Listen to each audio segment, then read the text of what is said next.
सृजन से जीवन, सृजन से संसार, सृजन से जीवन में आनंद का भंडार। आप सब लोग जानते हैं रचनात्मक होना, सृजनात्मक होना कितना आनंददायी होता है। तो परमात्मा ने 25 उपहार हमें दिए हैं। परमात्मा ने हमें रचा है और साथ ही हमें एक क्षमता दी है कि जा तू भी कुछ रच, तू भी कुछ बना, तू भी कुछ गढ़। तो अंक, अक्षर, शब्द जीवन की कहानी, सृजती जीवन में गणित काव्यवाणी। देखो ना हमारी प्रगति में क्या है, हमने क्या क्या सृजा। अंक सृजे, एक गणित का आयाम खोल दिया हमने। शब्द और अक्षर रचे, अनुभूति का आयाम खोल दिया हमने। तो सृष्टि ने, परमात्मा ने जो उपहार दिया है, हमने एक क्षमता का हमने उपयोग किया है।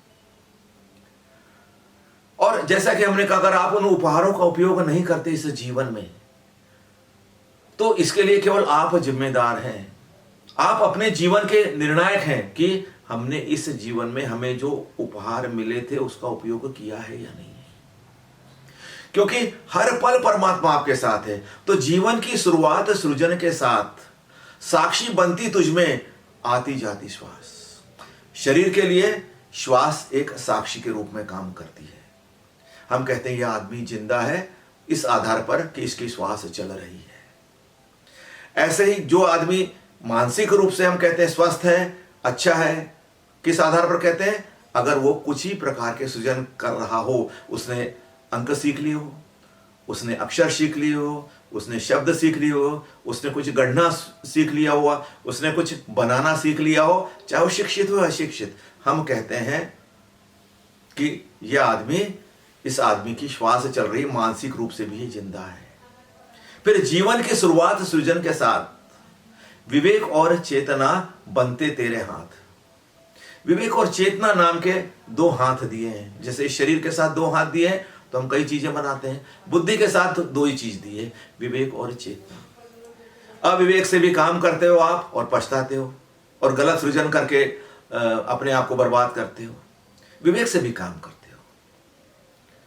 तो चेतना आपकी, हमारे जो चैतन्य है उसके द्वारा ही तो हम सब काम करते हैं ना, जगह जगह, सोए सोए। लेकिन तंद्रा और निंद्रा के बीच में भी हम काम करते हैं और इस तंद्रा और निंद्रा से फिर कई सारे एक्सीडेंट्स होते हैं जीवन में।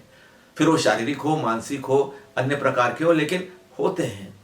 कब? जब हम अविवेक और अचेतना का सहारा लेते हैं। इसलिए यह कहा जाता है कि सृजन की कला से कर ले संग। ये कला है ना, इसके साथ हमें संग कर लेना चाहिए। लगन, समय, धैर्य, जान इसके अंग। तो इनके अंगों को जान लेना चाहिए हमें। जब हम कैसा संग करेंगे?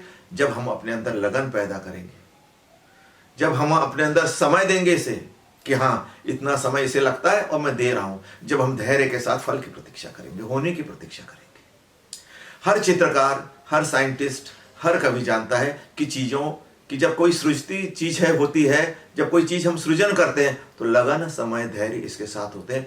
पशु हमें सिखाते हैं, पक्षी हमें सिखाते हैं, वनस्पति जगत हमें सिखाता है कि सृजन की कला लगन, समय, धैर्य से ही चलती है।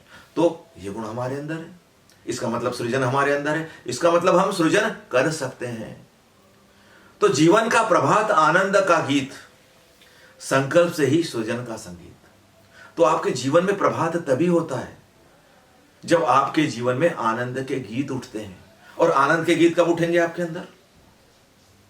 आनंद के गीत तब उठते हैं आपके अंदर जब आप सृजन का संगीत बजाना जानते हो, इसको गाना जानते हो, इसके साथ लय ताल बनाना जानते हो, अस्तित्व की लय के साथ आप ताल बनाते हुए चलते हो, तब आपका जीवन अचानक आनंद से भर जाता। अनायासी, अप्रयासी। सभी को मालूम है ये। जो भी सृजन कला में उतरेगा उसे ये अनुभव होंगे ही। ये कोई नई बात नहीं है, पर परमात्मा उपहार है सृजन कला। तो इस सृजन के कला के बारे में हम और भी बात करेंगे, क्योंकि इस कला के बारे में बात करने के लिए बहुत सारी बातें हैं। तो आज इतना ही। सुनने के लिए आपको नमस्कार और धन्यवाद।